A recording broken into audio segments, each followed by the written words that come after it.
Do you have your ducks on the row, President Maya? Yes, I do. DP. Thank you. Over to you, Commissioner Klaba.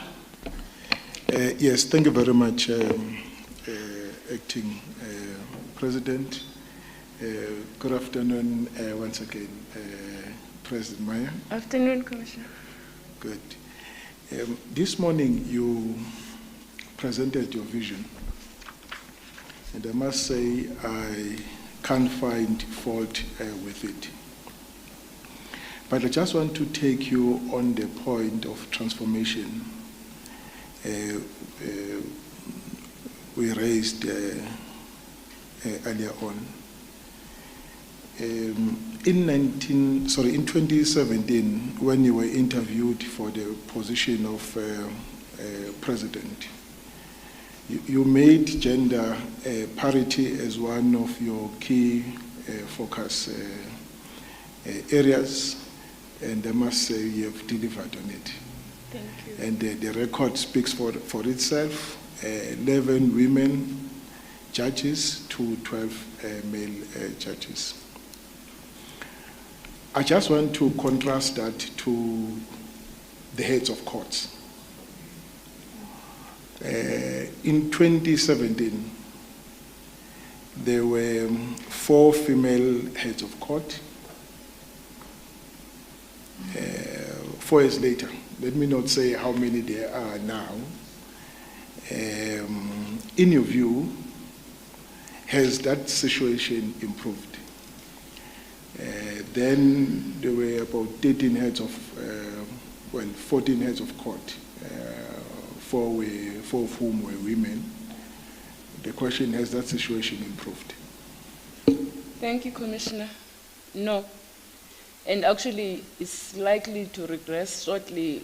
The first woman JP in the country, JP Leo, is retiring soon.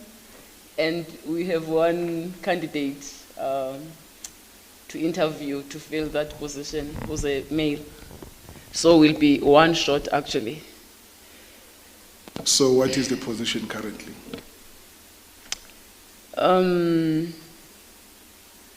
It has not changed. Well, the only change is what happened in October when we appointed 3 women DJPs, which is a big improvement. It is a gain. One has to acknowledge that. So there has been, but we're looking for JPs, the actual heads who sit at the top of the table.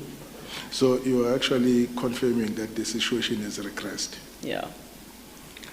And that's 4 years later. Now, from your own observation as a member of this body since 2017, what could have been the reason, and what can be done to overcome this problem? Tapping on your experience, having improved the demographics in your own court.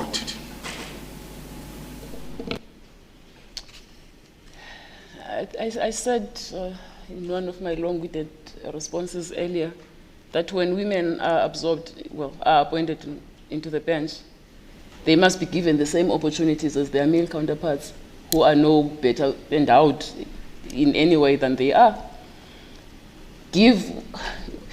Women must just be trusted to take up leadership positions, Commissioner Klaba, that's all I can say. Give women an opportunity to act as DJPs, as JPs. That's where it starts. Just give women a chance, because there are women in all divisions of our courts. You are right, you did opine on that. Let me just raise the issue of the Concord. See, Concord releases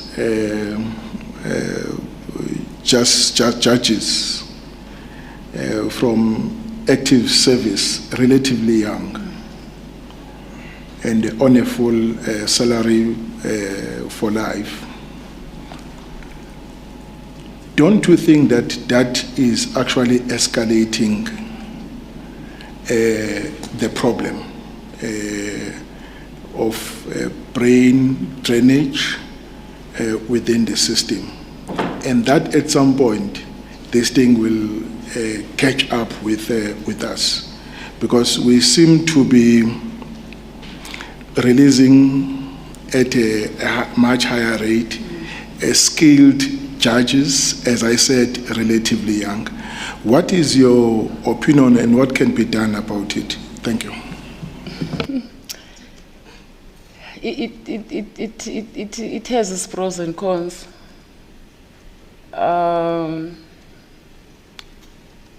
The pro being that I'm sure none of us want to see what happens in the US where people die in their 90s on the bench. I don't think that's a good thing.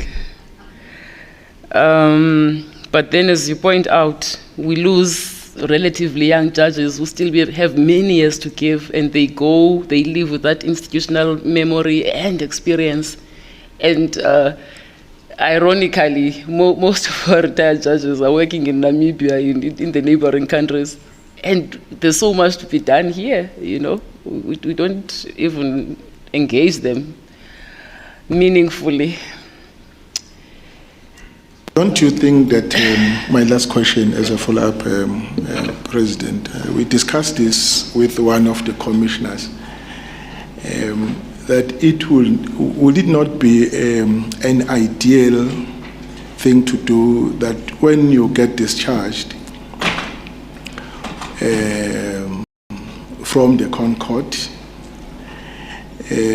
we appoint you, or we reserve appointments to specialist court for such people, so that we retain this institutional memory and we retain the skills that have actually been acquired over time. I'm reading this in the context of the vision that you painted here this morning. Has that not been discussed? If it has not, what is your take on this? Reserving positions, senior positions in the specialist courts for people who get discharged in the manner that we have just explained. I'm not aware that it has been discussed, Commissioner. That's a fine idea. And in fact, DP Pese and I are contemplating a number of retired judges from the Constitutional Court. I can mention Deputy Chief Justice Museneke, Justice Yakub, were keen after their retirement to go and act at the SA, I suppose for the experience and just to, because it's a different court, and to impart the skills, yeah. But for some reason or the other, that never came to pass. Now, DP Pese and I have been talking, because we actually have one of such retired judges who's keen to go and act at the SCA and assist in because we've been appointing younger judges, not as experienced as we used to have back in the day, and that kind of skill would be precious. I don't have a clear answer for you now, but what I know, and it's something that has exercised my mind, that has worried me for a long time, is that we need to use those judges. We need to retain them somehow and use them. I think, well, I guess we'll have to just decide precisely, think about it, debate it, and see how we can best do that. But it's a skill that is lost to us that we should be using. No, thank you very much, Judge President. Maybe it's a question left for the minister to look into, because we have invested so much in those people as a country. And even when they've been discharged, we continue to pay them full salary. All right, but that's not an issue. Thank you so much. Thank you so much, Acting President. Thank you, Commissioner Klava. Commissioner Lucas. Thank you very much, Acting President. Good afternoon, President Maya. Afternoon, Commissioner. Yes, today you are on the other side of the table. But thank you, welcome. Let me begin by saying there was a lot said about women's empowerment, gender equity, and things like that. The anomaly in what is being said already is the fact that we are going to interview 4 candidates, but you are the only woman. Not even there was the principle of 50-50. Possibly, I don't know, but that shows, and particularly also when we see how you have been supported in your nomination internationally. Yeah. You have become more or less the hope and the pallbearer for women's aspirations when you are sitting here. So just for the mere fact that you broke the glass ceiling to be able to sit here to do the interview for Chief Justice, we want to commend you. We really want to commend you and say that you have made us proud as women of South Africa. I have said it before, if a woman can even just be nominated as a president, it means that we have broken the glass ceiling. And that is what you have achieved.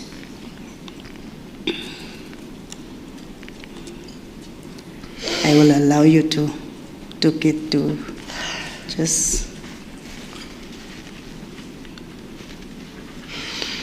I'm sorry, Commissioner. It's fine, you don't have to be sorry. We are emotional beings as women. Yeah, that's what you are accused of. On the depressing event, on the Hilesons model. And men as well. So it's fine. I think no one will even think less of you if you become emotional. I'm sure if your mother is still alive today, she's very proud of you. That's how I feel. Thank you. So I just have 2 issues that I don't think it is questions, but it's issues that I think I should raise. I will be, if you are appointed, it will be one major achievement for me if we can really achieve the inclusivity of the judiciary by making sure, particularly at lower levels, we address the issues. Sometimes you speak about our efficient... Second, Commissioner. It's fine.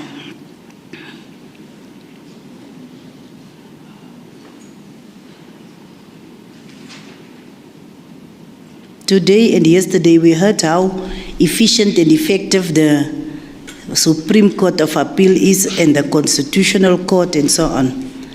And I fear that people at that level become very complacent and they don't know at the level of true service delivery. It is not the experience of our people.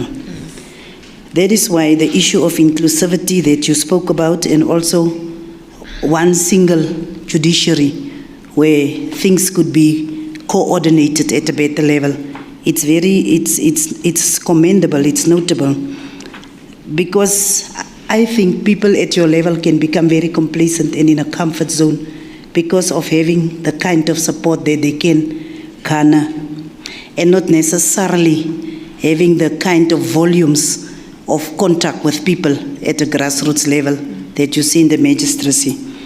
So there is 1 or 2 issues that I've experienced that is an issue. You mentioned the issue of incorporating the traditional courts. But even if we have the traditional courts, I don't know how effective they are. Because one of the issues that came out in our consultation with women across the country, particularly in the rural provinces, is the issue of how customary law is not working for our rural women. It's one of the issues. Secondly, the other issue is how courts at that level, rural as well as urban, is just not working for the vulnerable people. And I just, in a very short few sentences, if you can indicate how you think this single judiciary, of this single-minded judiciary, can address that kind of issues. I don't have to speak about women, I don't have to speak about gender, it has been properly addressed. And even if you don't get this position, which I sincerely hope you got on behalf of us as women, God be with you. Thank you, Chairperson. Thank you so much, Commissioner. You got me crying, and I don't usually do that. Short answer. The idea of bringing traditional courts into the fold, into the mainstream, is to monitor and guide and be of assistance to those courts to ensure that they deliver justice to those communities they serve.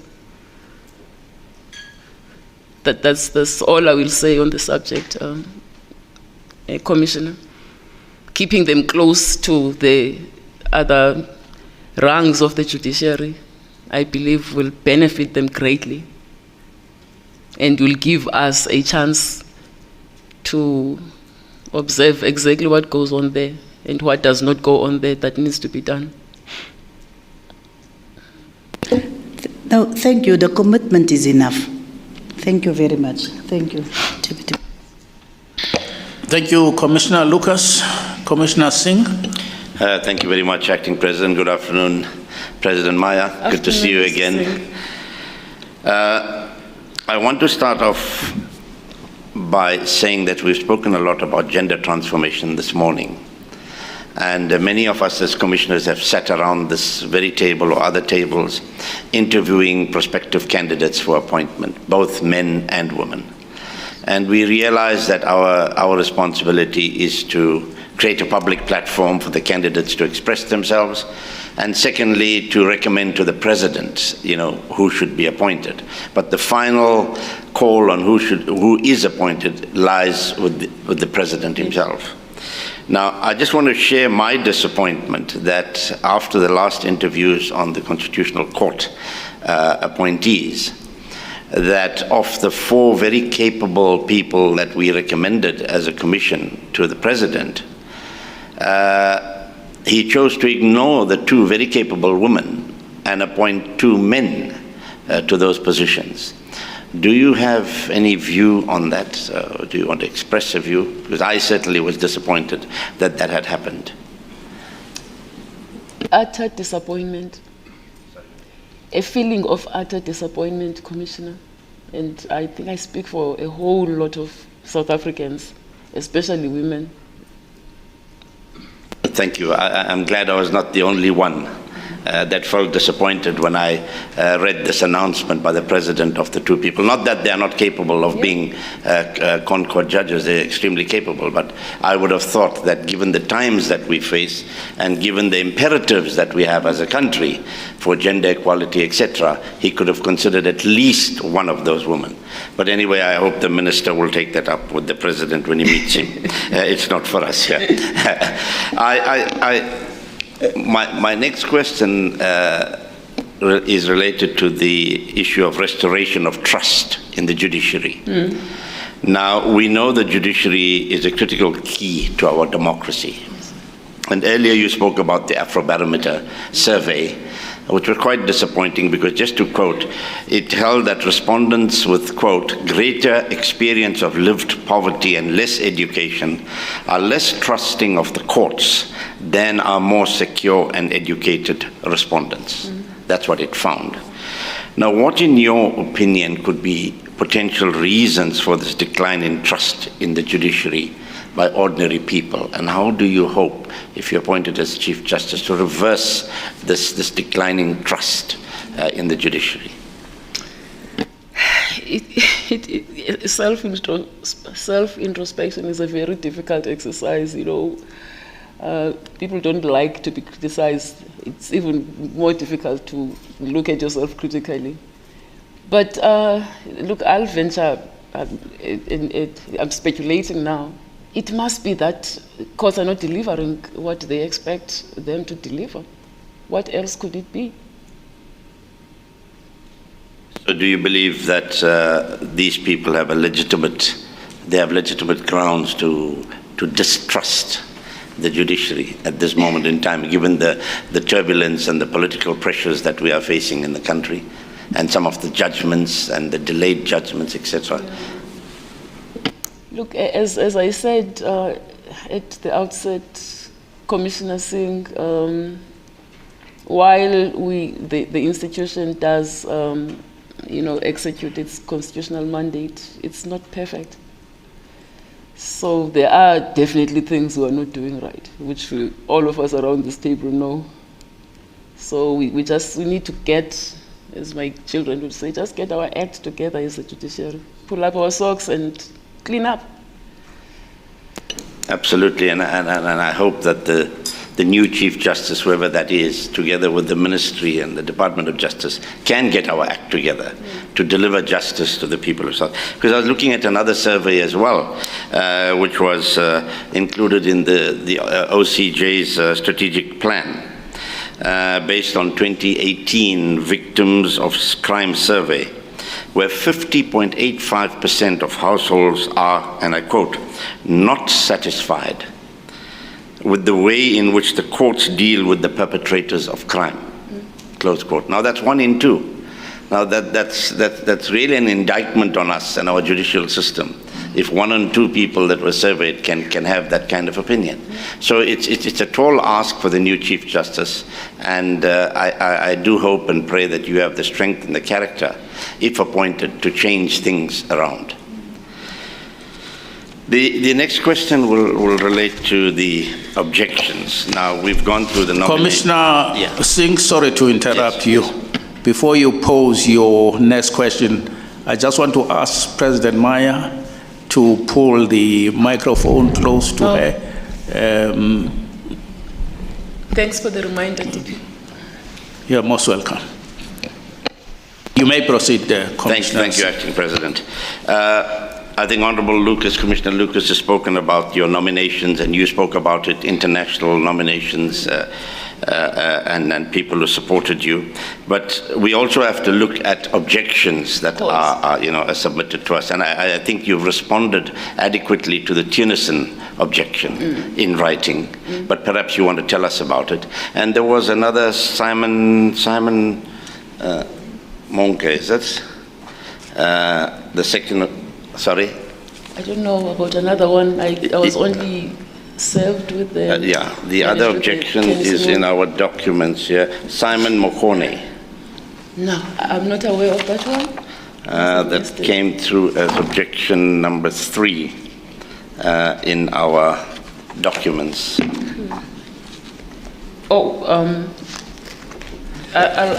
Tennyson was objection number 1. I know all about Tennyson. Maybe I can quickly deal with that one, then we'll get to this other one. Okay, thanks. I think Mr. Tennyson simply just took a dislike to me. He started in some magistrates' court in the Western Cape, an eviction case. An elderly gentleman let me leave it at that, lost the case, having created a whole lot of havoc there. I mean, he was asking magistrates to recuse themselves, that kind of thing. Went to the High Court. The state attorney, because the Minister of Justice was I believe there's still, he contemplates furthering this litigation of his. So Minister is one of the litigants represented by the state attorney, of course.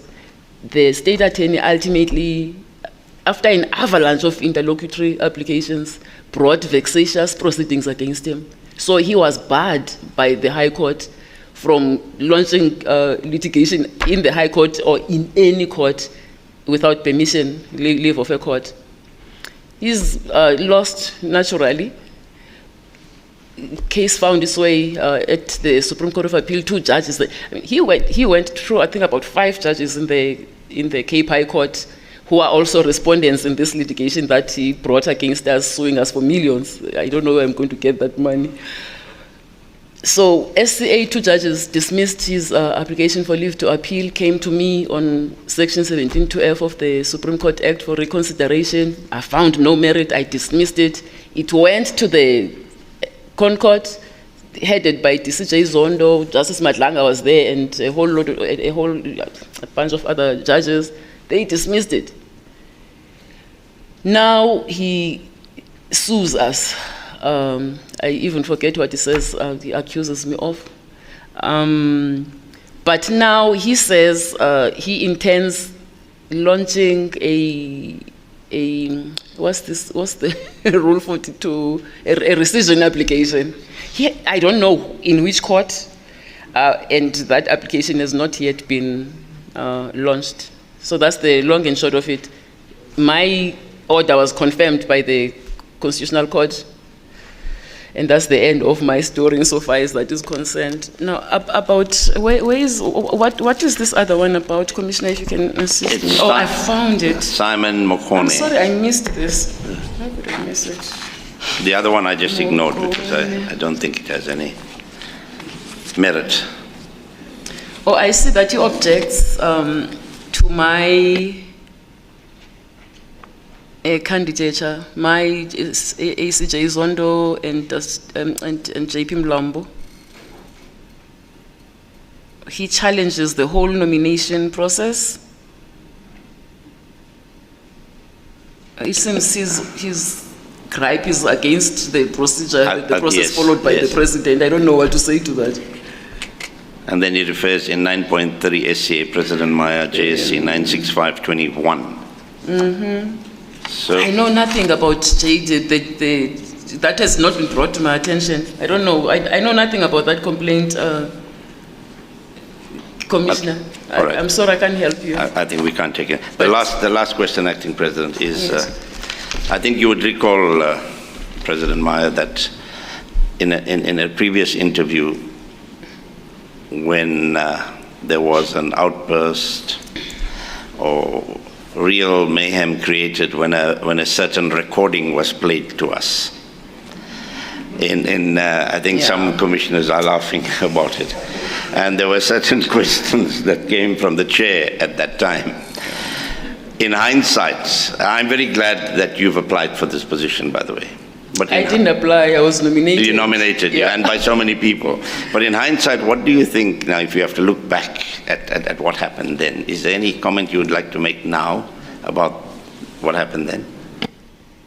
All I can say is that had absolutely nothing to do with me. A group of magistrates thought I would make a good Chief Justice, and they did their thing, held their meetings without even consulting me. And then I heard that a voice note singing about me had gone viral. Nothing at all to do with me. And now this thing is sprung upon me here. And I was most embarrassed. Those who know me, Mr. Singh, would know that that is not how I live my life. Thank you very much. Thank you very much, Acting President. Thank you. Thank you, Commissioner Singh. Follow up, Acting President. For Honorable Minister.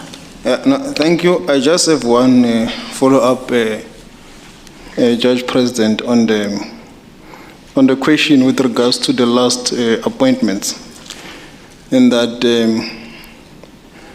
the President in 2019 appointed 2 Concord judges, Zukisa Chitri and Majid. Yes. And last year, as Honorable Singh has said, as an appointing authority, is the President not bound by Section 1742 to look into the whole broader issues? Of course, Minister. Okay, no, thank you. But we still have our hopes and aspirations, and we get disappointed if we don't get our way as humans. Thank you, Honorable Minister. Commissioner Mbofu.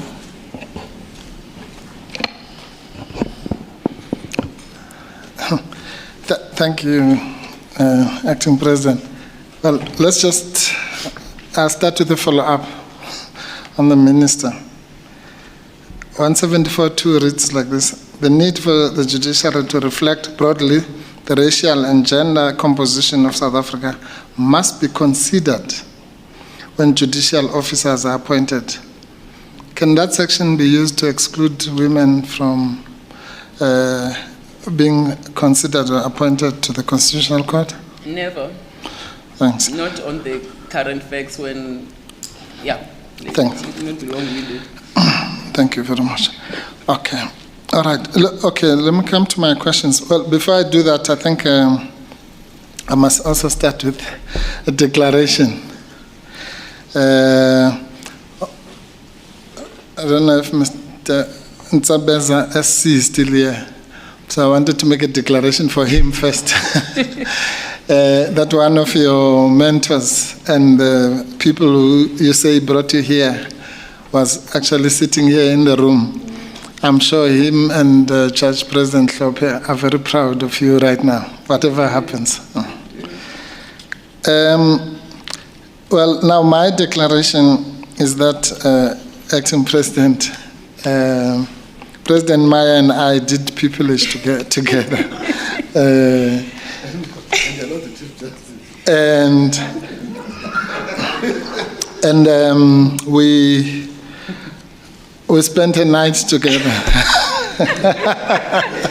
Please explain that, Commissioner Mbo. No, I'm not going to explain it, President.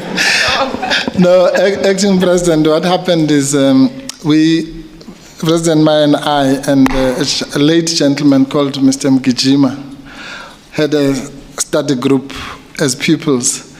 And the three of us one day sat before an exam of civil procedure, sat in the inner chambers library studying for the following day's exam.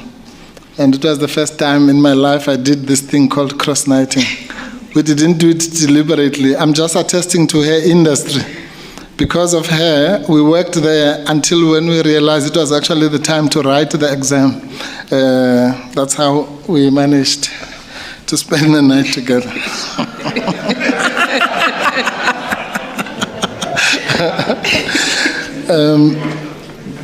And the only witness is unfortunately departed, so it's just me and her now.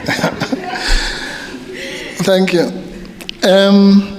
President Maya, no, I was telling that story really to attest. I think the very first sentence you uttered this morning when you were giving your vision was about that word industry. And I see some of the people who nominated you also use that word. And the serious part of that story is the fact that I'm a first-hand witness to how hard you work and how you could make me have to work the whole night through. Now, I want to ask you about transformation. As you know, I sit here, occupy this seat as representing advocates for transformation, which is part of the GCB. But before I do the questions on transformation, and because one of them was covered by Commissioner Singh partly, I see that you wrote in 2007 a paper called, or delivered a paper called The Structure and Function of the South African Courts, which was delivered at an SCA open day on the 30th of May 2007. Now, the reason I'm raising that is because I really would like, I'm very excited right now because I've had this idea and I've been threatening to write about it, of collapsing the SCA and beefing up the Constitutional Court. And when Justice Matopa and you have raised it formally, then I'm quite excited. And I want your comment, because my view on this is that it must be done. No, obviously not haphazardly. We need a lot of thought and writing about it. But would you agree that one of the quid pro quos for that would have to be strengthening, and I don't know exactly how, but strengthening considerably the appellate capacity of the divisions, yeah, of the law divisions. And in fact, in my rough model, half of the people in the SCA would go to the Concord maybe, and the others would go towards strengthening that appellate capacity of the divisions. Now, so I'd like you to comment on that one, but secondly, to comment on if our model, I'll call it our model for now, ever works out, what that would do for access to justice in South Africa. Because right now, an ordinary person like me, if I have a case here, then I must go to the full court, then I must go to the SCA, then maybe I must go to the Concord. It's completely impossible. So that's the second aspect, is the access to justice issue. And thirdly, the fact that this whole AD, as I prefer to call it in this context, is an anachronism anyway, which maybe was part of the 1994 compromises to keep it. 30 years on, shouldn't we have a serious look at the model that you and Justice Matopo seem to favor? And what should we do to develop the idea? Thank you for the questions, Commissioner Mbofu.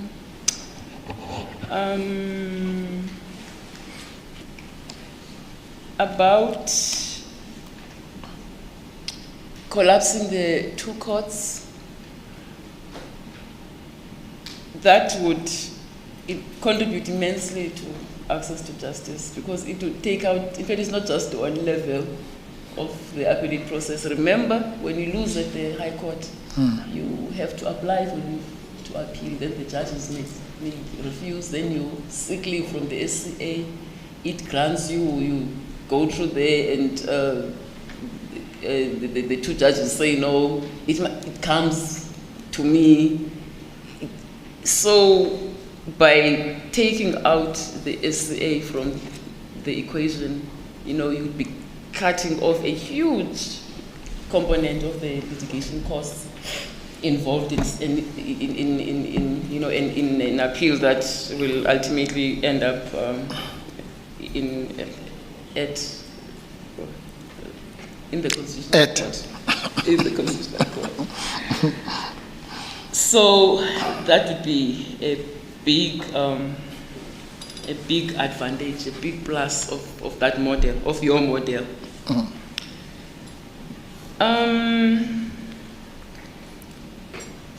As you said, it requires careful thought. I mean, it can't be done haphazardly. It would require resources. I mean, how do you beef up the appellate, which should not really be so much of a problem, beef up the appellate process in the High Court? We already have 3-panel appeals, full court benches. Maybe you tinker with the numbers, increase them, things like that. But it does require careful thought. You don't want to throw out the baby with the bathwater. But no question about it, in terms of litigation costs, it would work, like magic. And let me not say more on that. Okay. Now the same question, but now looking at it, assume you get appointed. Yeah.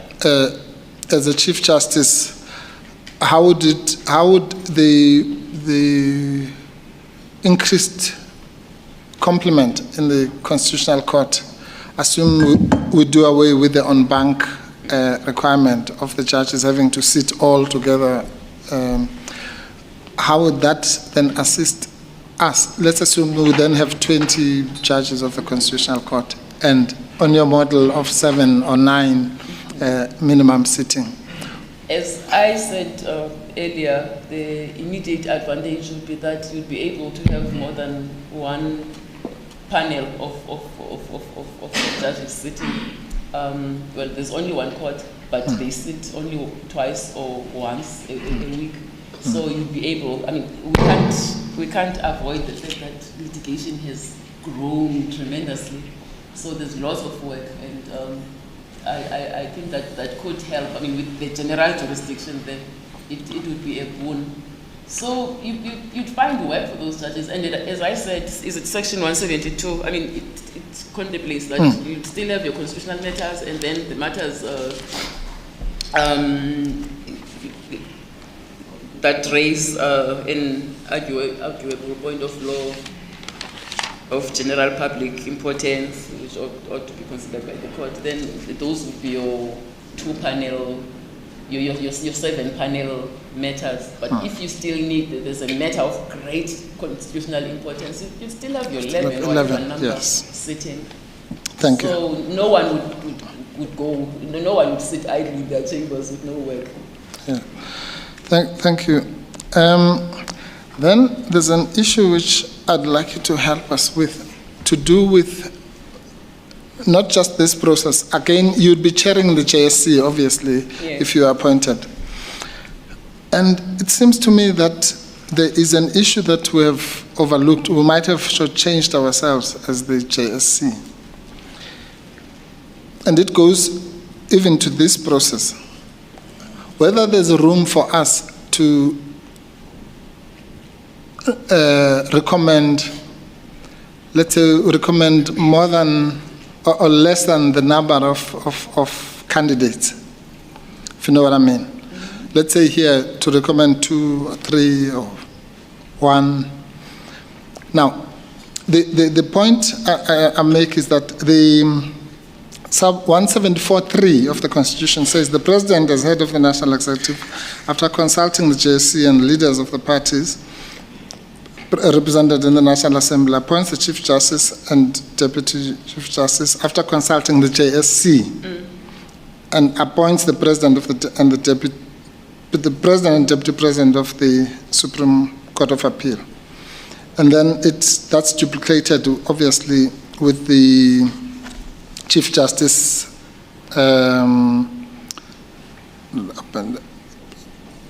the other judges of the Constitutional Court are appointed by the President as head of the National Executive after consulting with Chief Justice and so on. Yes. And when the JSC does the list.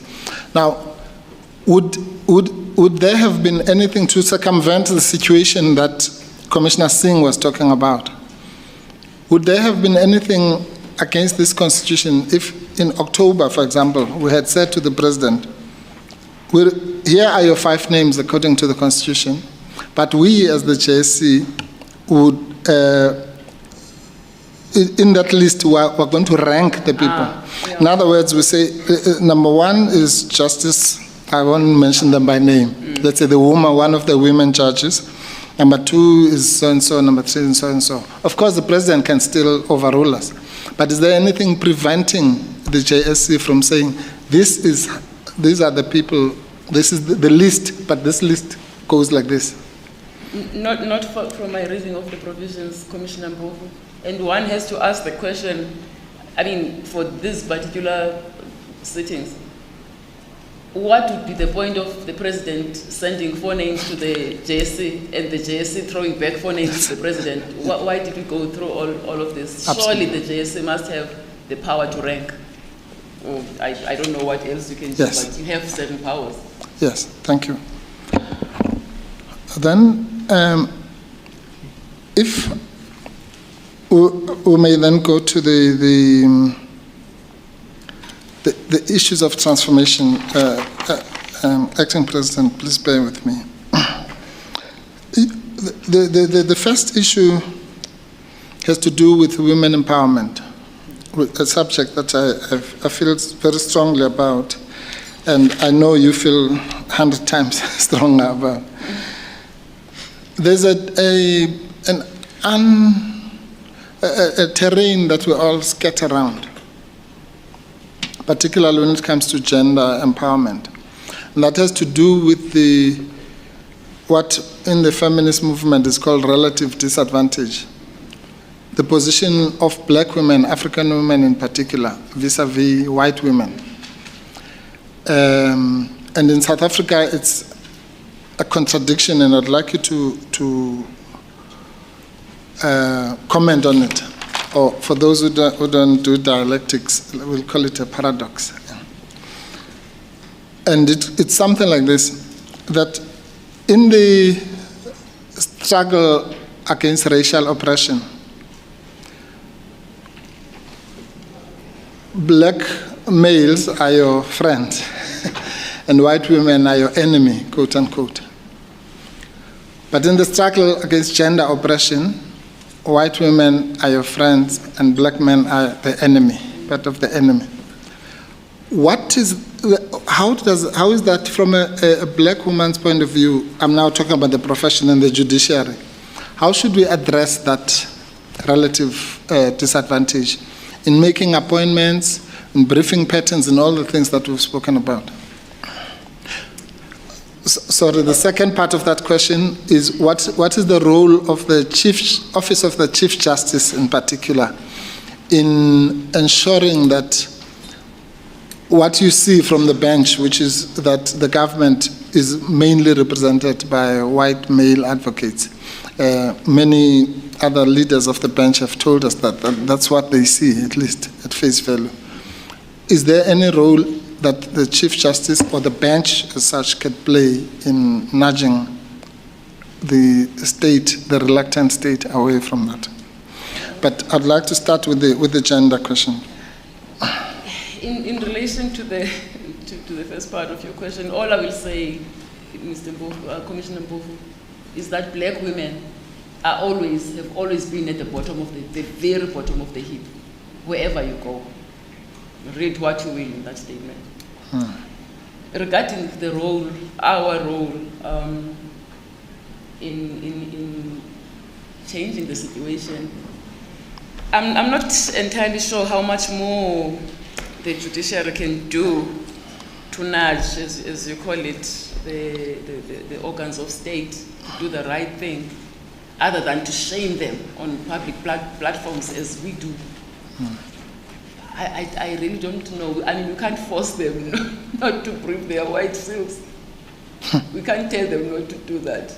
But we can make the point, as we are doing now, that what you are doing is wrong on public platforms, so that all South Africans hear about what's going on. That yes, you can, no one is saying don't use white silks with their, wealth of experience. But you can't just let them eat the cake alone. Make sure that you empower the needy ones as well. There's enough to go around for everyone. Yes, thank you. And for that, we can't blame the white lawyers, because what must they do? If somebody brings a brief, I would take it too. Exactly. Yeah. Okay. Now,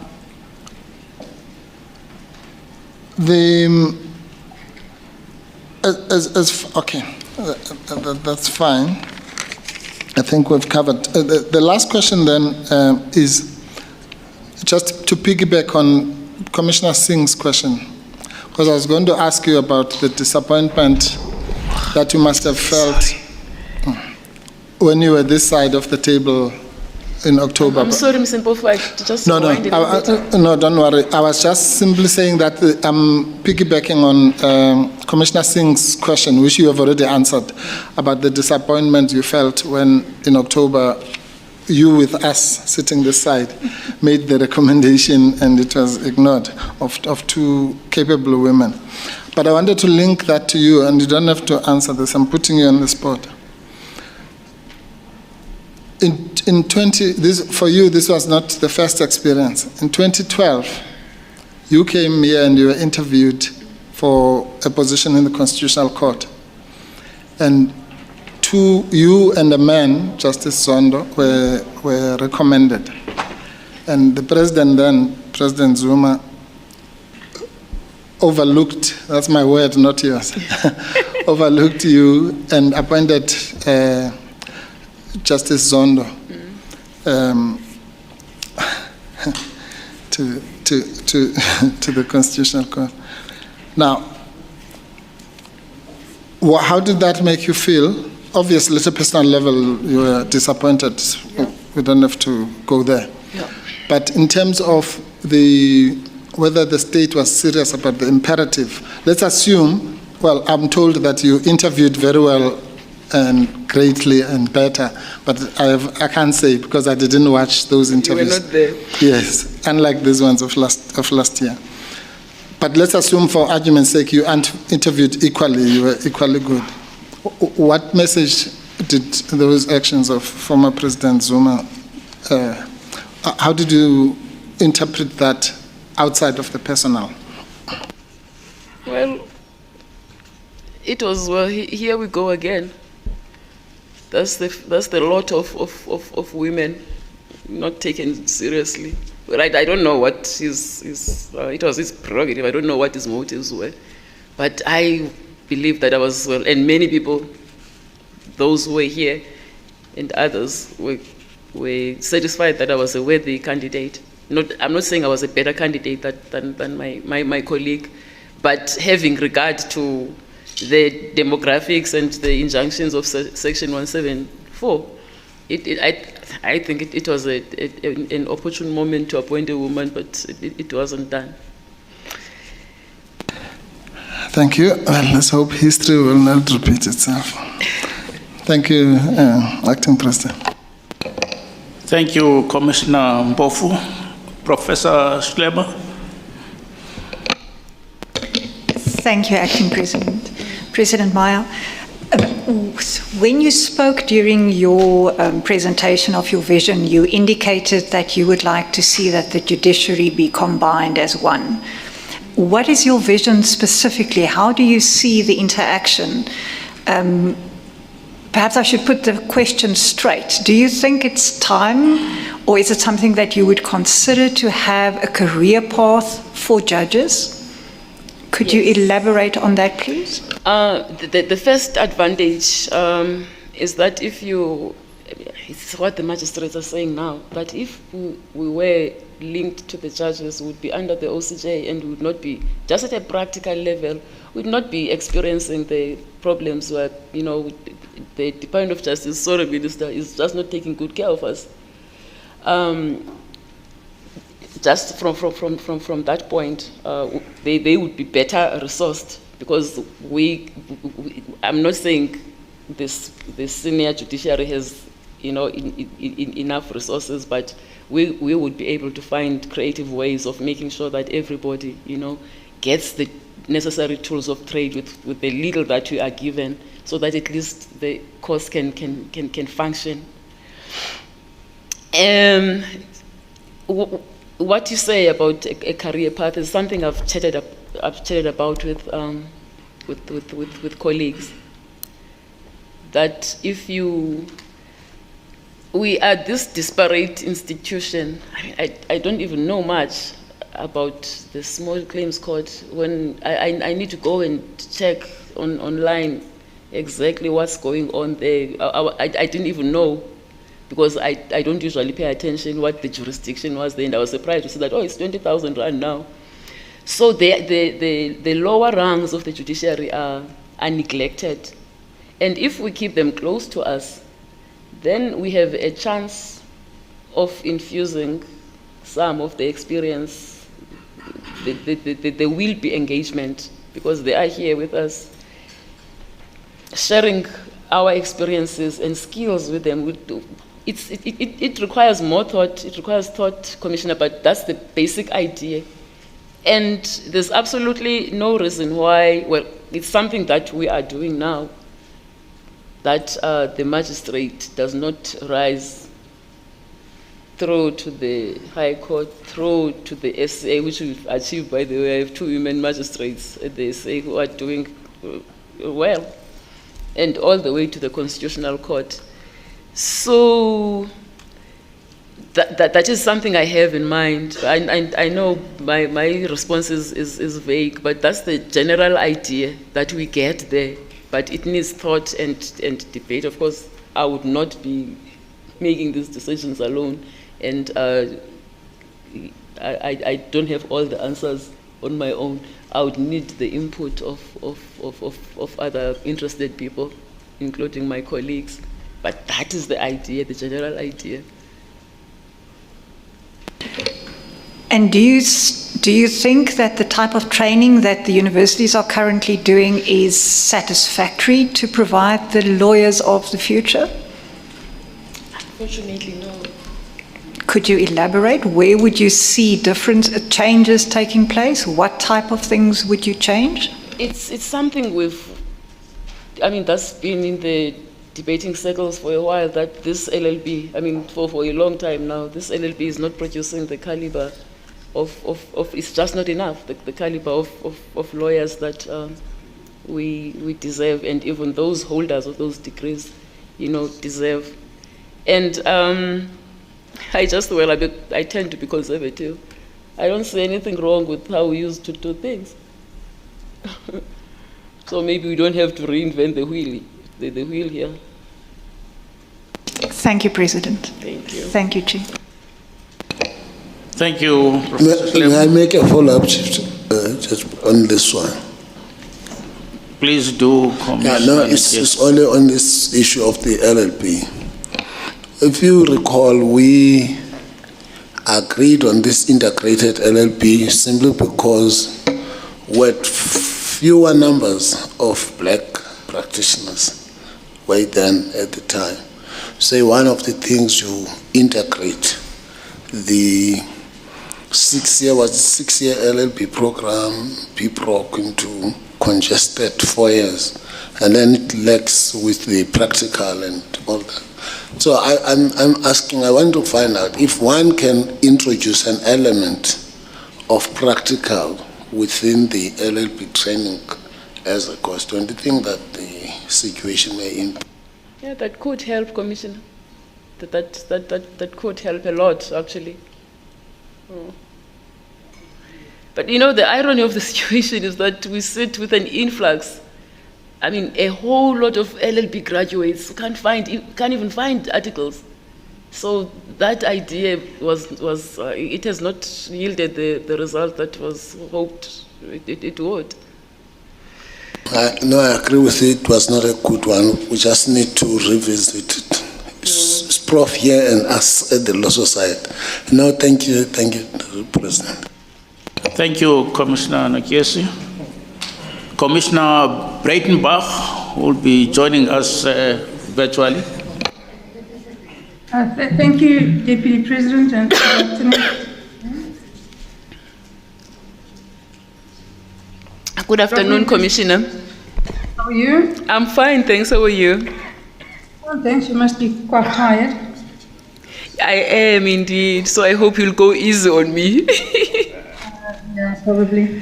A couple of questions ago, you said in reply to I think a follow-up question, why women in general, but probably judges, weren't being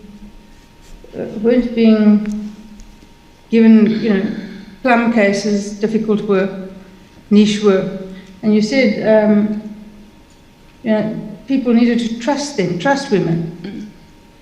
Just trust them, and then, they can do the job. And I absolutely agree with you. Of course, they can do the job. There can be no doubt that they can do the job, and you are the living embodiment thereof. So, who are these people who don't trust women? It's the men. Remember, I said they are the field. They control. In fact, they don't just control the field. They are the field. So they are the ones who hold the power strings. Yes.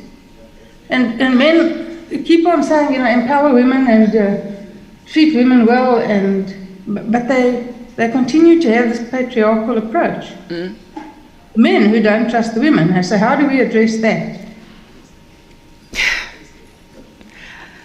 I'm afraid I don't have an answer for you, Commissioner. I mean, we can only do our best, do the work, which we do. And if that's not enough to convince people that these people are capable, what more can you do? Well, I suppose you can toy and... And men constantly suggest, and on this panel as well, on the JSC, suggest to men, and you've sat on a panel when they've done it, as have I, and it really does, I suppose, irk me. They suggest to men, why don't you withdraw from this race so that, a black woman may have a chance at this job? I find that particularly patronizing, to suggest that in order for a black woman to be able to compete, she shouldn't have to compete with men. Yeah. How do you feel about that? Yeah, look, I don't think there's any... Actually, it's intended to... I think they believe it's to assist us. You have to be at the receiving end of these things to understand just how they impact you and your group. So I don't hold it against our male colleagues. They think the intentions are good, but the impact is not at all, at least on us women. Because when we come here as candidates for that job, candidates who happen to be women, which of course is something to be taken into account, but that's not our card that I'm a woman, so give me this job. No. You don't need any favors, you're capable of competing on your own. Exactly. My second question, President Maya, is if you are appointed, you will head the judiciary and you have really good ideas about combining the lower courts with the superior courts. The problem remains that the courts are not functioning well. Your court excluded, of course, and the Constitutional Court is doing better, but generally speaking, the courts are not doing well. Court hours are low, finalization rates are bad, and there are many reasons for that, none of them good. And we now got the second Zondo report, and again, there are many prosecutions recommended therein, and it doesn't only depend on the police to investigate and the NPA to prosecute. They need courts to do it in. Yeah. How do you see the courts dealing with this deluge of cases that are going to be coming our way? Do you have any suggestions about how those should be dealt with? Well, I'll start with, I believe in working with what you have, and our situation right now, as you know better than I do, is not a particularly good one financially. You'll recall I said when I spoke on my vision that there are actually a number of high courts, Commissioner Breitenbach, that do well. And what one sees is that they do well because there's firm leadership there. If you have a good person at the top who is not afraid to chase colleagues to do what they signed up to do, then you're not likely to have problems. We have case flow management systems. We have norms and standards. Now, if leaders understand their responsibility to ensure, as set out in the Superior Courts Act and elsewhere for the magistrates, and they do their job and ensure that their colleagues, well, it starts with the Chief Justice, I suppose, who has the oversight of the entire judiciary. The Chief Justice should worry when they hear that the magistrate in Palm Ridge, the Chief Magistrate, maybe Commissioner Makwanisha went to visit the court and found that at 11 a.m., no one was sitting, but people were milling around in their offices and in the corridors. Someone has to crack the whip, that's what it takes. So in short, we know that because there are high courts that are already performing well now, and the distinguishing factors between them and the ones that are not producing the required results is firm leadership and following, the procedures that are there for judicial officers, on how they should execute their functions. Then we need to follow up on that.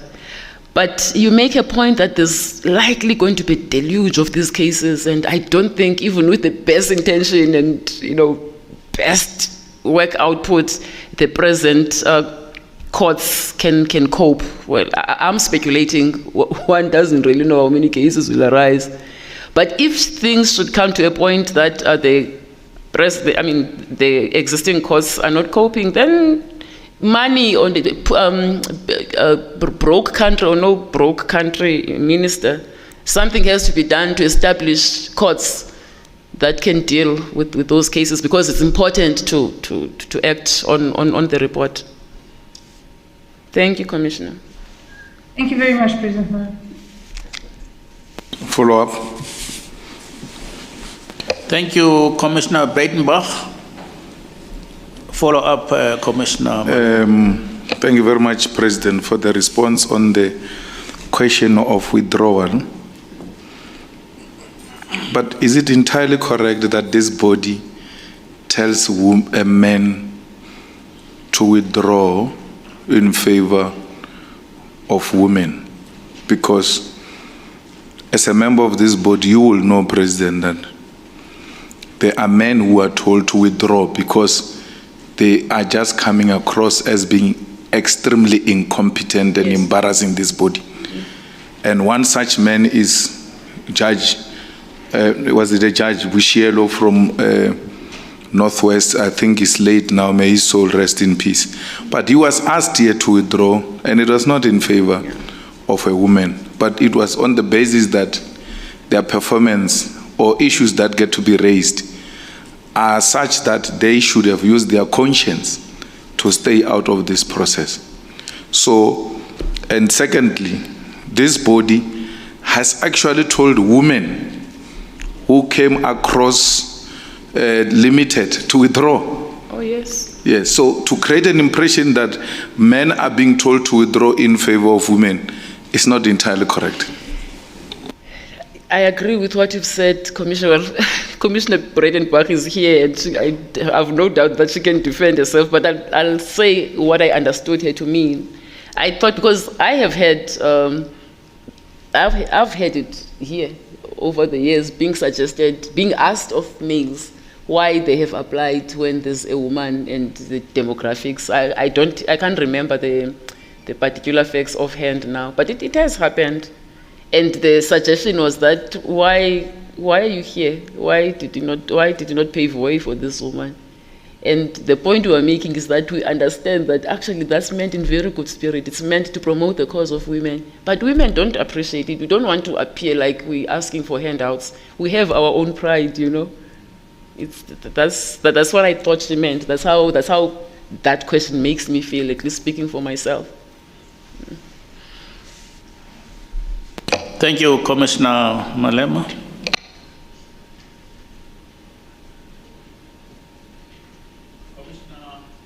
Commissioner Barnett. Thank you, Acting President. Good afternoon, President Maya, once again. I'd like to start focusing on the role of the Chief Justice as Chair of the JSC. So, and just maybe to start with, to make a statement that you already, to an extent, give some leadership in the JSC, where, for example, you chair a committee or committees. Perhaps you can give your own account of your experience in that regard to the Commission, and how things are going there, and how that would be able to assist you if you were to be appointed as Chief Justice. What would you be able to draw on? I'm sorry, Mr. Bernard. I missed a huge chunk of the question. Can you just repeat it for me? Sorry, your role as Chair of committees in the JSC, that has already been taking place for some time. So yes. Just what experience do you draw from that, just to maybe inform the Commission on that, and how you will draw on that, or how that might be able to assist you if appointed in the role of Chief Justice? Oh, thank you so much, Commissioner. Oh, well, I have chaired, remember there was a gender subcommittee that was elected to draw a response to the CGE, the Commission for Gender Equality report. I wonder what happened to that, by the way. And I was elected to chair that subcommittee, and got an opportunity to work closely with a few of the commissioners. And then there's the screening committee, of course.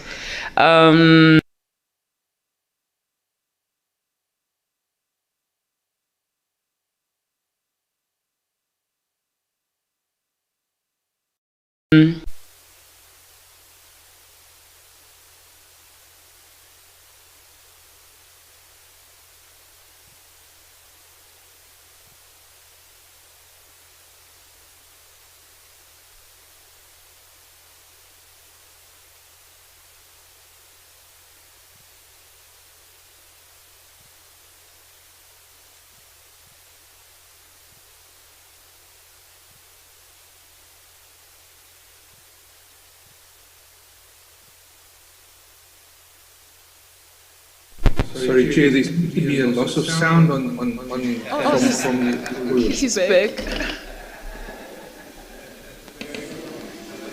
The power seems to be back on. Yeah.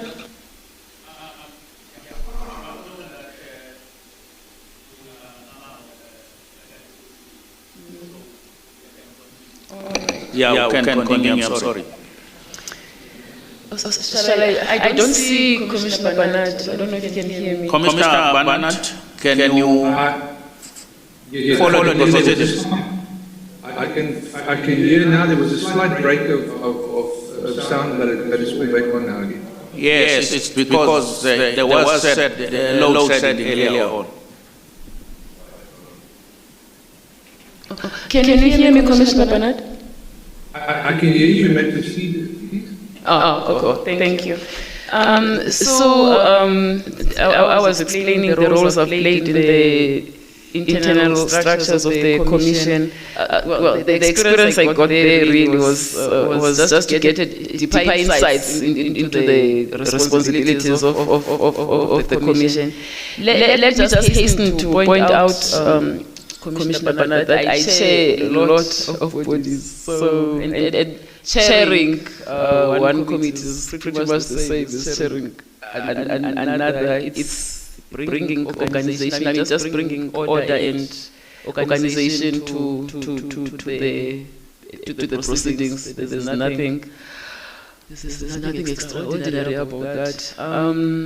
I don't think I've gained more from sitting there. It's just been more work for me than the experience I get from sitting in the big JSC.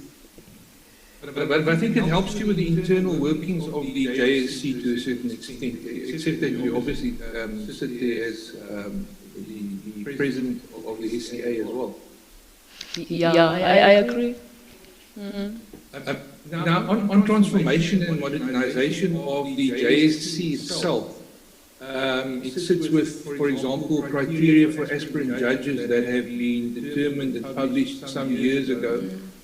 There's been some press about that, and this is despite the fact that one knows over time things have changed in the judiciary and so on, and so there might be need for changes regarding that since those criteria were worked out, and then the way meetings is held has notably changed over the last couple of years, partly due to the COVID, the pandemic and the online type of meetings, and then we also know that the JSC mandate is wider than just appointing judges. For example, I'm thinking specifically of the advisory role that's set out in the Constitution. So what is your vision for the JSC in general and more specifically with regard to these aspects that I've now highlighted?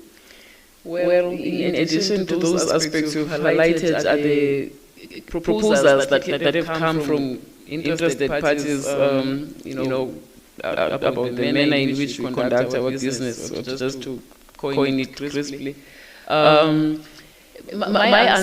short answer, Commissioner, would be that I'm hoping that the meeting the body has undertaken to have shortly will just review everything, and then ideas can flow from there. I don't really want to venture any opinions on that at this stage and here.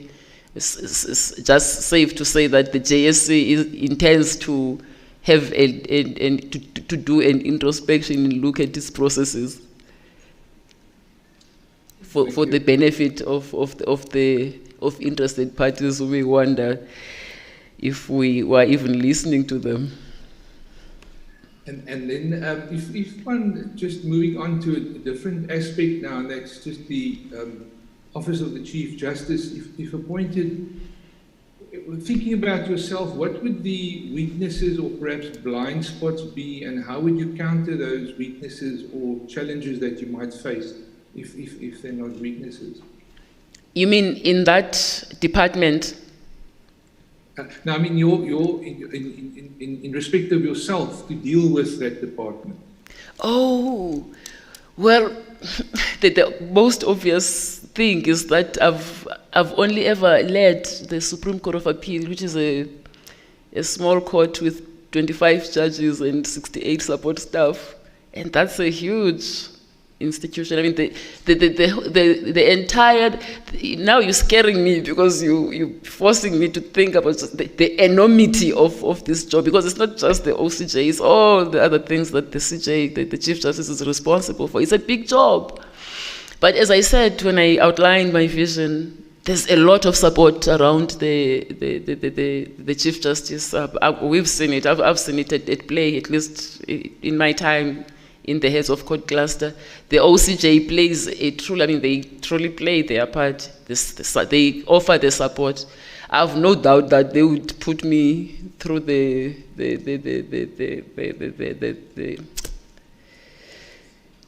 yeah, I'm sorry, English is my second language, and when I get tired, it just escapes me.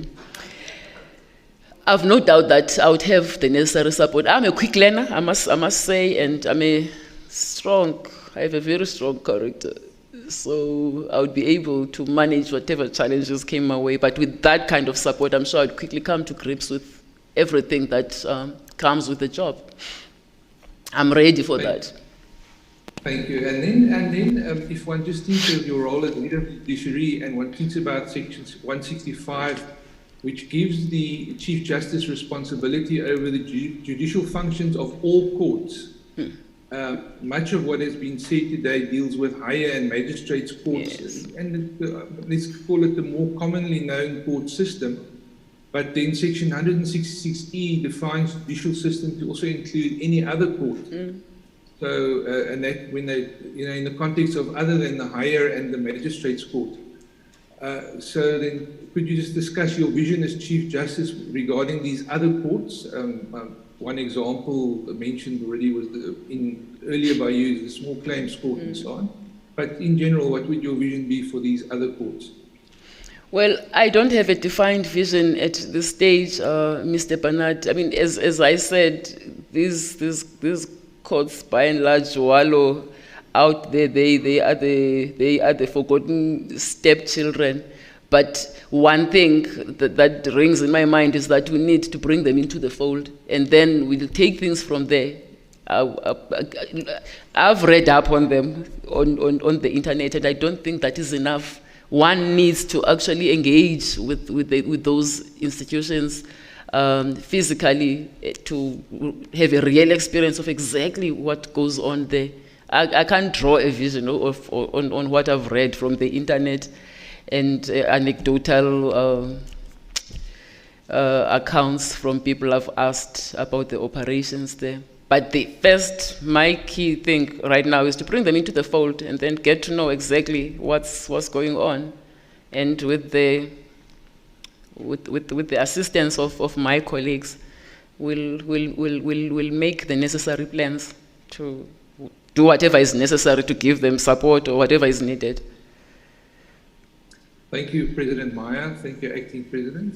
Thank you, Commissioner Barnett. Quick follow-up, please, Acting President. Yes, you may thank proceed, you. Yes, Commissioner Bof. Thank you very much. A very quick one, President Maya. I was just reminded by one of Commissioner Barnett's questions. As you know, that in October, this JSC, of which you were a part, agreed to have a workshop of the JSC, particularly because there are new commissioners and so on, but also to try and streamline how we work.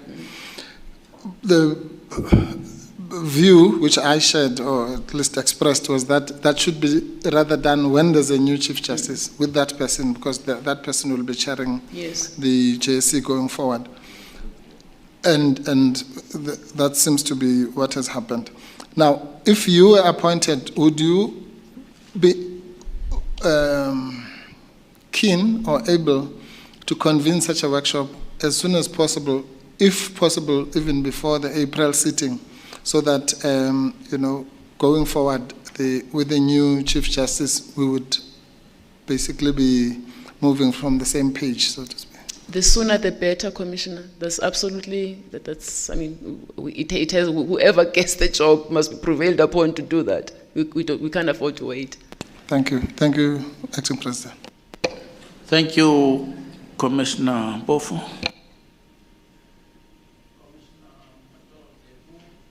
Commissioner Matolo, your hours come. Okay, thank you, Acting President.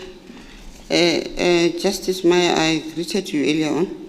Yes, good afternoon again, Commissioner. Yes, and I've been waiting so much for this opportunity, and I thought I'm too far below to ask you some of the questions. But what I must say that I really appreciate you having availed yourself It's actually affirming the role of women in our society. One of the things in your vision, you had a lot of issues that you raised about your vision, and what I just wanted, maybe if you could add on your vision, is to the interaction with the professional and stakeholders. I'll tell you why I'm saying that, in the sense that we have this, whether it's 6 months meeting with the heads of court, where we meet with public works, everybody's there. And for me, they haven't served the purpose they're supposed to serve. Because I always feel it's a talk shop. There's no monitoring of what the issues that are being raised. Yeah. For instance, the profession will raise issues of the operations of the court. There are frustrations, but come next 6 months, it's still the same. So I think those are the things that you should really put your, they are called PEEC meetings or NECC meetings, but they always happen, but there's nothing that monitors. I mean, public works will be defending themselves, so and so is but nothing comes out of it. Can you just prioritize that so that at least we move together with the profession, because the courts cannot work without the profession. And those are some of the challenges that the profession is experiencing.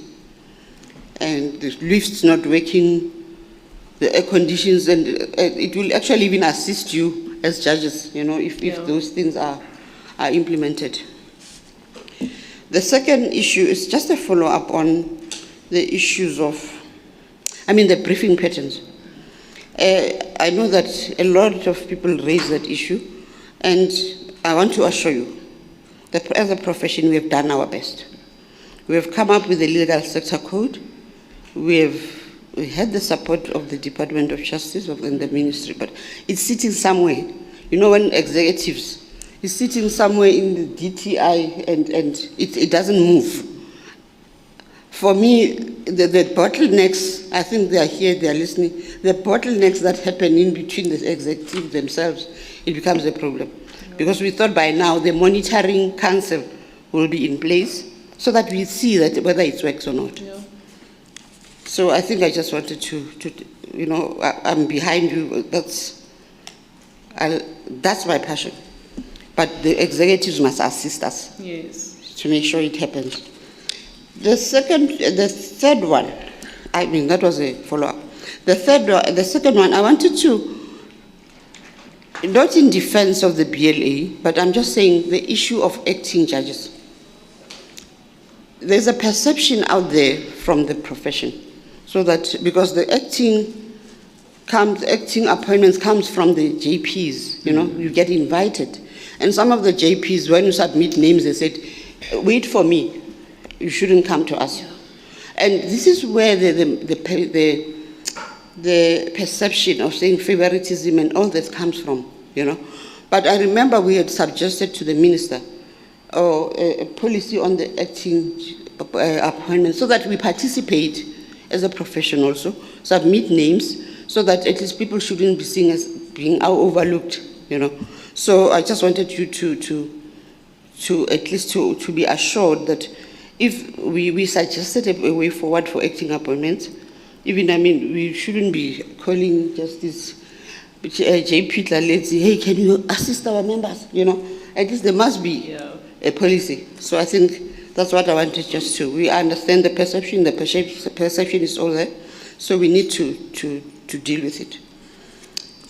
I think the third one, for me, the first one, it was clarity.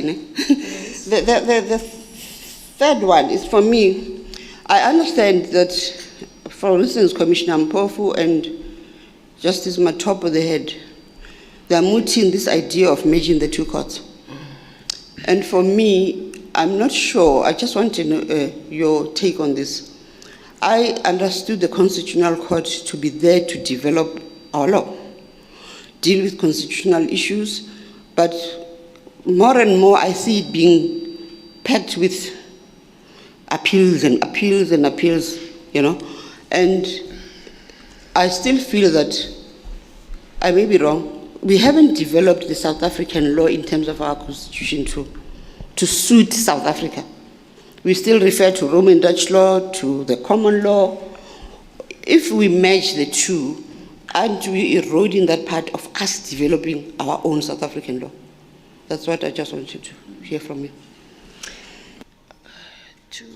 There are 5 points, and my response to points 1 to 4 is all noted, Commissioner Lepu. And if I'm appointed, you can be sure that I'll do something about them.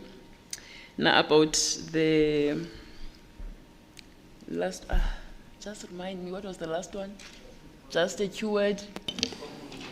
Oh, the collapsing of the two courts. Yeah.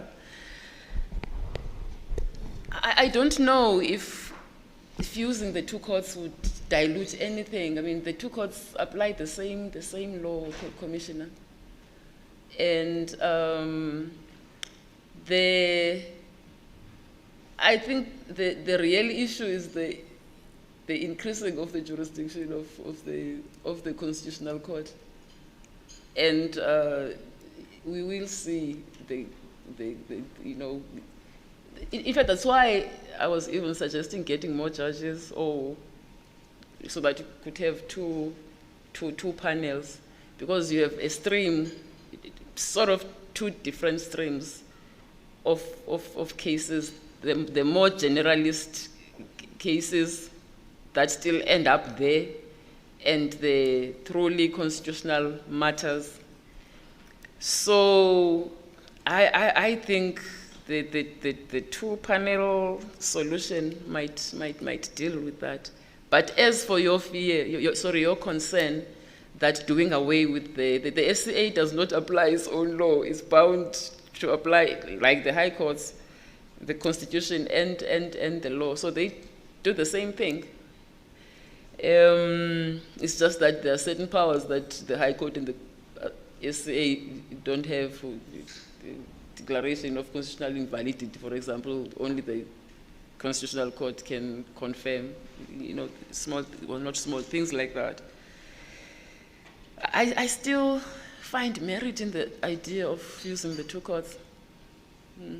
But it does not have to happen now. It could be a medium to long term, well, or even short term goal. Yeah. Okay, thank you, Judge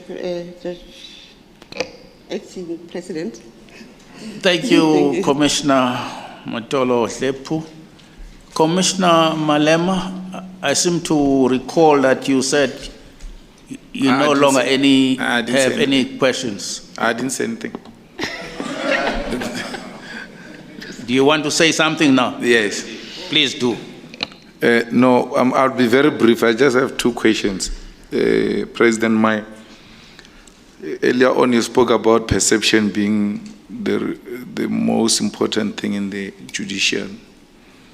This thing of judges going to houses of politicians, and when asked about that, they say no, they went to discuss matters of national importance with politicians, which they can't take the country into confidence, meaning a judge and a politician have got some secret that they can't tell us about. Does it help to enhance the good image of the judiciary, or is contributing to what Commissioner Singh was talking about of lack of confidence, which is growing amongst the population because of those types of characters that we find amongst ourselves? That's a tough one, Commissioner Malem. Let me first say this. In Bloemfontein, I was neighbors with the Premier, the former Premier, just 10 minutes apart, our houses, for about for the length of his tenure. If I was driving out of my house and I saw his entourage, leaving, I would turn back. I literally ran away because I was scared of. I didn't want to meet him.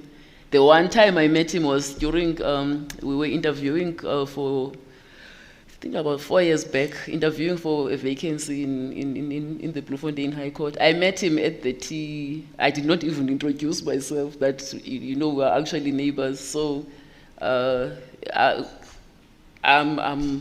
afraid of things That's a literal translation from isiXhosa ndiyazoyika mna izinto. But to answer you more directly, look, I can imagine a few instances where a head of the judiciary would have private business with well, not private, sorry, official business with the head of state. I imagine that if, for example, about recommendations of the JSC,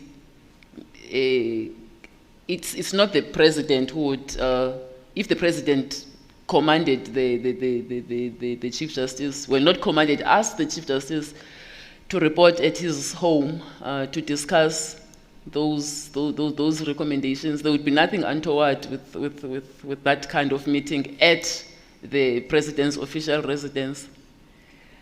I don't know about the privacy of the. I mean, why it would not be disclosed. I can't really say anything about that. If it were me, if I went to attend that business, because that information belongs to the public anyway, so we serve the public, I would disclose it. That I actually went to see President Ramaphosa to discuss the recommendations of the JSC. He had asked me to visit him. But I don't know, I can't really comment intelligently when I don't have all the facts. I don't know what that was about. In 2010, we had, during the World Cup, we had special courts that were dealing with those matters of related to. Sorry, President.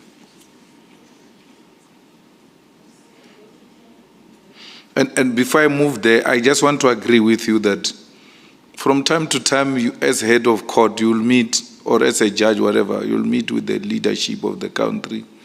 But when you are asked, you'll be able to say, I went there to discuss the recommendations of the JSC. But once a judge comes across as saying, we want to discuss a matter of national importance, and then you don't want to disclose to the country as to what is that matter, it means a judge can have a secret with a president or a politician. It's a worrying factor. But moving to the next one, 2010 there were special courts. Why are we not creating special courts to speed up matters of corruption?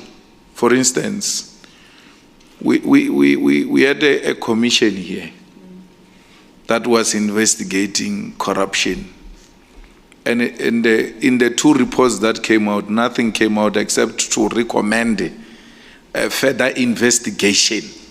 After spending 1 billion, we're still furthering another 2 billion, another investigation. If there was an alarm like those matters were referred to that commission, there's corruption in Transnet. These are the people who are responsible. The same recommendation, you don't need a recommendation of a commission to investigate a crime.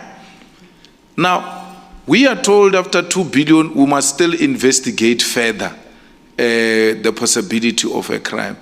So, instead of commission, shouldn't we have special courts dedicated to corruption?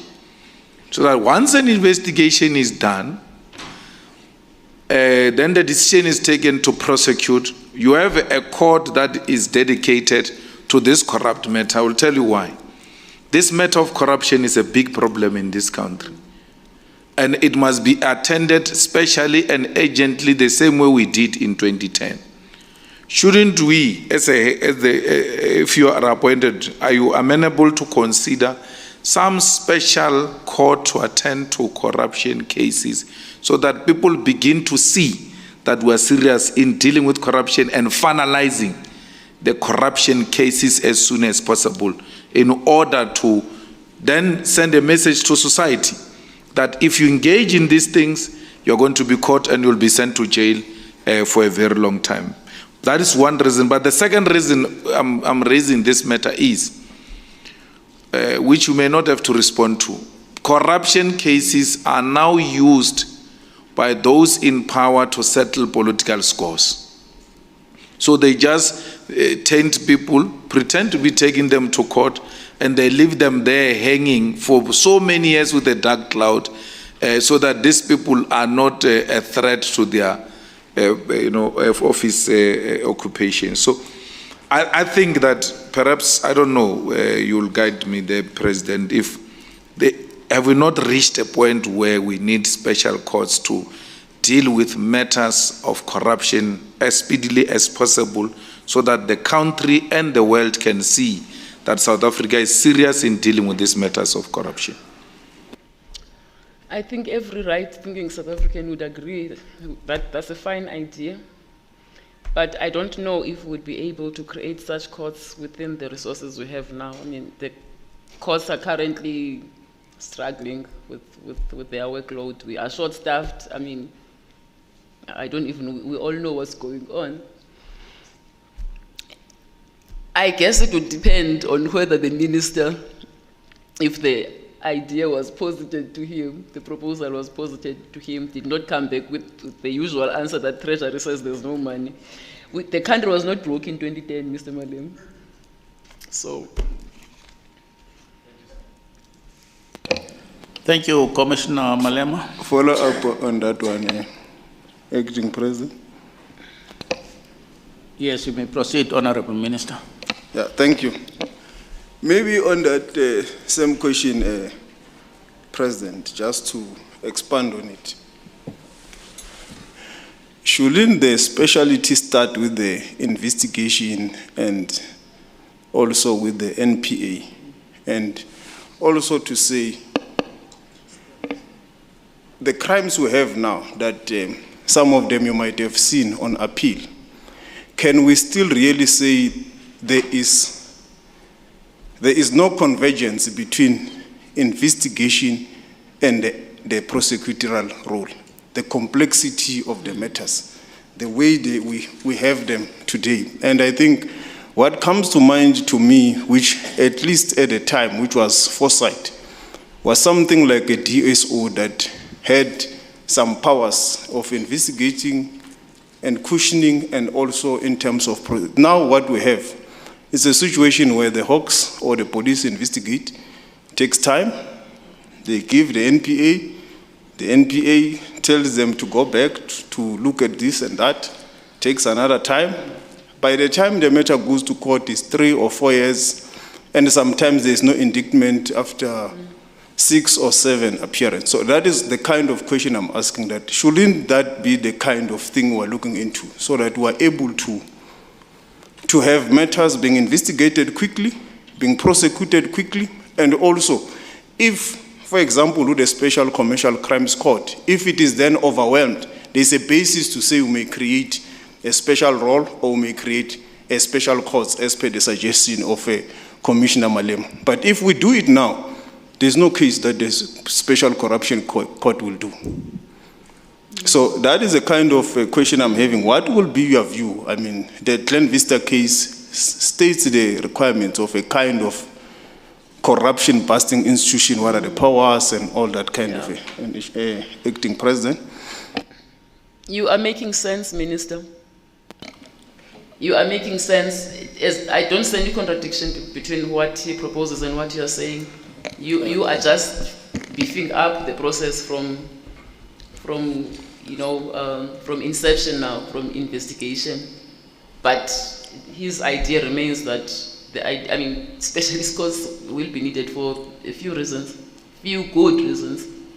But what you say also is they should be combined, and with that composite mechanism, I'm sure it make great inroads into this cancer that has brought our country to its knees. President, may I just follow up on this as well? It's me, this side, President, just quickly. Can I follow up on this quickly? Yes, please do, Yeah. Commissioner. President Maya, the point is, I think the idea of the NEEC introduced by the Chief Justice is something that one would keep those institutions, strengthen up, because what Commissioner Malema is saying here, to me, is one of the issues that makes people, the public, to lose confidence. Particularly with these cases of the ANC step aside, They are putting all of them in jail every day, with cases to stay there 8 years. I have a case in the Eastern Cape. It is 8 years, the Mandela case. It has nothing, I mean, we can raise it to you, but if we took them to that NEC, we track on the cases, what is the reason why it is remaining there, at least there would be, other than the institution which needs to be polished up, but from the court's point of view, a mechanism, because we owe it to those who are accused, a duty that these matters are finalized, also to the country, corruption that it is dealt with. It's a balanced approach. I hear you, Commissioner. Follow up. Commissioner Singh. Yeah, thank you very much, Acting President. President Maya, we all know of the saying, in for a penny, in for a pound. Now, we've spent so many pennies, that's gone to over 2 billion rand, as Commissioner Mlambo has said. Now, surely as a country, we can find resources somewhere to ensure that we follow through logically on prosecuting the people that have been involved in this corruption, because at the end of the day, it's going to benefit the country as a whole if these people are put behind bars and in orange overalls, and we'll have more money and there'll be more confidence, not only in the judiciary, but confidence in the country itself for foreign investors, etc. There was a time when I read, and correct me if I'm wrong, about funding being made available from outside sources, for these kinds of prosecutions, or to beef up the judiciary. I don't know if you're aware of that, but I think I did read somewhere. Yes. And I don't know what your view is on that kind of thing. Because, I mean, we've got funds that we get from IMF, from World Bank, from everywhere else. I mean, what would your view be on that? Well, I think, look, the principle, I agree with the principle as a taxpayer, South African, but the other logistics I would leave to Minister Lamola and Treasury. I don't know if I don't know how those work, getting funding elsewhere, and even if maybe we can't find resources from our broke bank account. But I agree with the principle as an ordinary South African. Acting President, that's me. Commissioner Mlambo. No, the reason why we're raising this issue is because if you are a head of the judiciary, you are going to inherit this, I don't want to say a bad image or lack of confidence by our people on the judiciary because of how long we take to resolve some of these issues, which are a big problem for our country. So in as much as we don't have a budget, but an idea that is put in a very structural manner, so that even tomorrow we get money somewhere, we're able to say, okay, this is how we're going to move towards making sure that we restore the image of the judiciary. Many of women don't report rape because it takes forever to just resolve it. And the humiliation of going through and coming back and going, I want to deal with this pain and deal with it and finish it so that I can reclaim my life. But there are no specialized courts that deals with these fundamental issues that are confronting our people. And I think that it's a point that perhaps you need to consider when appointed.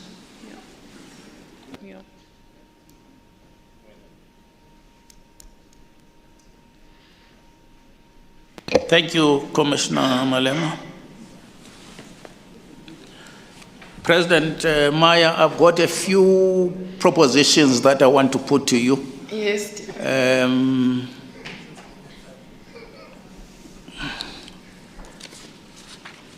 For your comment. The first one is, if you were to be appointed the next Chief Justice, do you think that the environment would be conducive for you to replicate the many positives that you achieved at the SCA at all levels within the judiciary? Yes, Chair. I have no doubt that that's eminently possible with the support of my colleagues, of course, who I know also have the best interests of our institution at heart. Thank you. Earlier, you did mention that you are firm, and I think your firmness was put to good use at the SCA several times, because whenever problems arose, you were courageous enough to nip them in the bud. It is a characteristic of my clan, especially the women of that clan. Intombi zaKwaRhadebe ziyaziwa tiphi.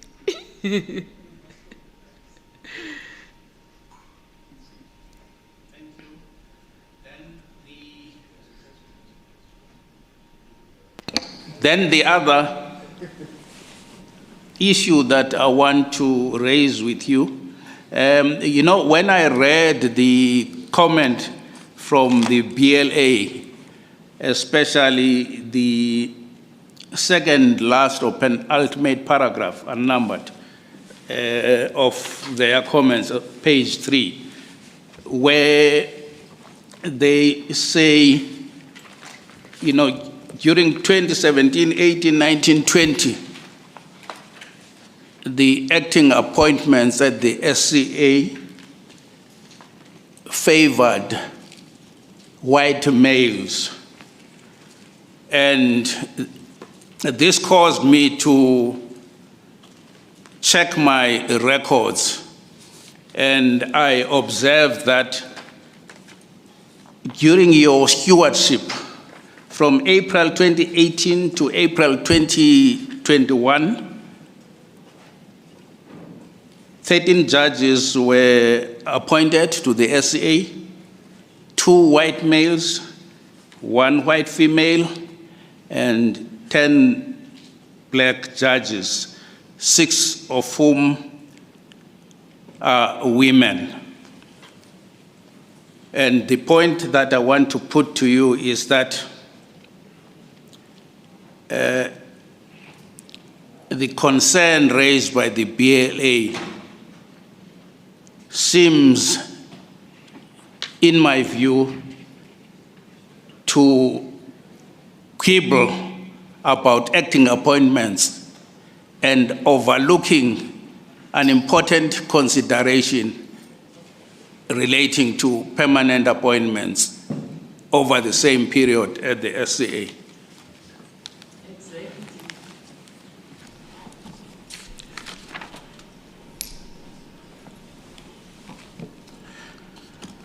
South African judges come from various backgrounds, and you did earlier on when Commissioner Nokesi put some questions to you, gave us an insight of some of them. But what I want to put to you is that regardless of their past affiliations, be they political or otherwise, judges are always expected to be scrupulously faithful to their oath of office and to decide cases that come before them with integrity, courage, by applying the law to the facts of the case. Yes.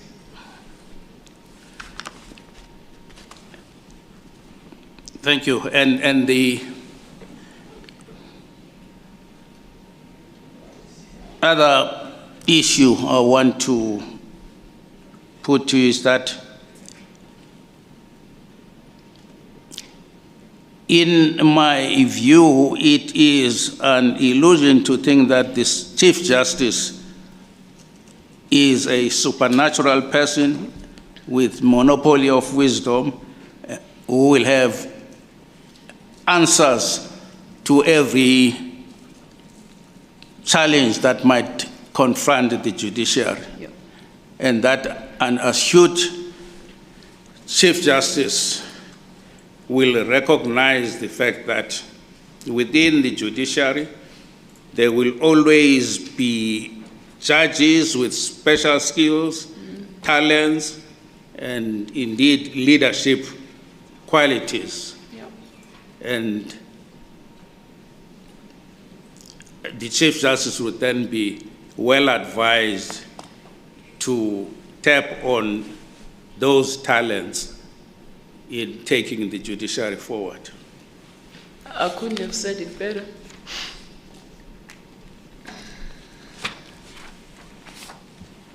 We are almost at the tail end of the interview.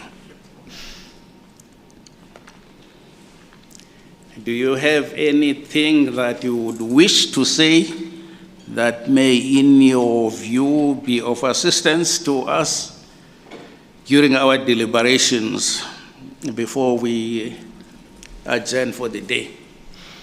No, DP, I'm going to disappoint you. I don't have a closing statement. I think I've said enough here.